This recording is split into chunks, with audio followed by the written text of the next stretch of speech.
ഇതൊരു Swift Dzire petrol variant ആണ്. വണ്ടി നമ്മൾ ഓട്ടിച്ച് നോക്കിയപ്പോഴത്തേക്കും വണ്ടിയുടെ ക്ലച്ച് കംപ്ലൈൻ്റ് ആണ്. കസ്റ്റമർ പറയുന്ന അവർ ക്ലച്ച് മാറിയിട്ട് 50,000 കിലോമീറ്റർ പോലും വണ്ടി ഓടിയിട്ടില്ലെന്നാണ്. നമ്മൾ വണ്ടി ഓട്ടിച്ച് നോക്കിയപ്പം ഗിയർ ടൈറ്റ് ഉണ്ട്, ക്ലച്ച് നല്ല ഹാർഡാണ്, അത്യാവശ്യം വണ്ടി പുള്ളിങ്ങും കുറവാണ്. നമുക്ക് വണ്ടി സ്റ്റാർട്ട് ചെയ്തിട്ടുണ്ട്. സ്റ്റാർട്ട് ചെയ്ത് ക്ലച്ച് ചവിട്ടി ഈ പകുതിയിലെത്തുന്ന സമയത്താണ് ടൈറ്റ് ഫീൽ ചെയ്യുന്നത്. അപ്പോൾ ഹാഫ് ക്ലച്ചിൽ വണ്ടി മൂവ് ആവത്തില്ല. വണ്ടി ക്ലച്ച് ചവിട്ടി ഫുള്ള് കാലെടുത്തതിൽ വണ്ടി മൂവ് ആവത്തുള്ളൂ. ആ ഒരു അവസ്ഥയിലോട്ട് ആയിട്ടുണ്ട്.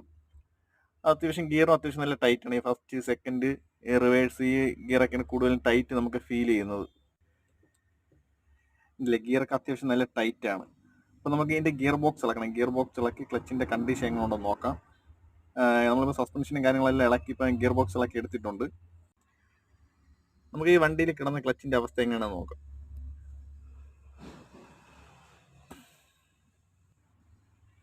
ഇതാണ് ഫ്ലൈ വീൽ. ഫ്ലൈ വീലിൻ്റെ ഫേസ് കണ്ടില്ലേ, കംപ്ലീറ്റ് ക്ലച്ച് തീർന്ന് അതിൻ്റെ ഫേസ് കംപ്ലീറ്റ് പിടിച്ചിട്ടുണ്ട്.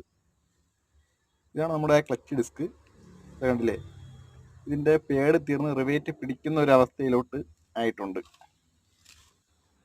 ആ ക്ലച്ച് ഡിസ്കിൻ്റെ ലൈൻ കണ്ടില്ലേ, ലൈനൊക്കെ കംപ്ലീറ്റ് തേഞ്ഞ് തീർന്നിട്ടുണ്ട്.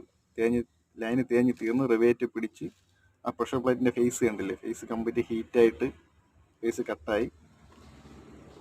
അപ്പോൾ ഈ നമുക്ക് ക്ലച്ചിൻ്റെ പെഡൽ ടൈറ്റ് ആവാൻ ഒരു കാരണം ഈ ഒരു ഫിംഗറാണ്. ഈ ഫിംഗർ ടൈറ്റ് ആയതുകൊണ്ട് നമുക്ക് ആ പെഡൽ ടൈറ്റ് വന്നത്. നമ്മൾ പുതിയൊരു ക്ലച്ച് അസംബിൾ എടുത്തിട്ടുണ്ട്.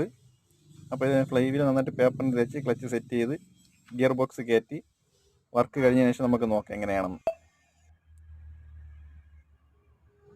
അപ്പോൾ നമ്മുടെ വണ്ടിയുടെ ക്ലച്ചിൻ്റെ വർക്ക് കഴിഞ്ഞിട്ടുണ്ട്. ക്ലച്ച് എങ്ങനെയുണ്ടെന്ന് നമുക്ക് നോക്കാം. ക്ലച്ച് ഇപ്പം നല്ല ഫ്രീ ആയിട്ടുണ്ട്, നല്ല സ്മൂത്താണ് ഇപ്പം. അതുപോലെ തന്നെ ഗിയറും നല്ല ഫ്രീ ആണ്, കണ്ടില്ലേ, നല്ല ഫ്രീ ആയിട്ടാണ് ഇപ്പം ഗിയർ വീഴുന്നത്. ഇപ്പം ടൈറ്റായ കാര്യങ്ങളൊന്നുമില്ല, ഇപ്പം നല്ല ഫ്രീ ആയിട്ടാണ് ഗിയർ വീഴുന്നത്. അപ്പോൾ നമുക്ക് ഈ വണ്ടി കറക്റ്റ് ടൈമിലാണ് അവർ വർക്കിന് കൊണ്ടുവന്നത്. ഇല്ലെങ്കിൽ ഈ വണ്ടി ബ്രേക്ക് ഡൗൺ ആവേണ്ട ഒരു സിറ്റുവേഷൻ ഉണ്ടായേനെ.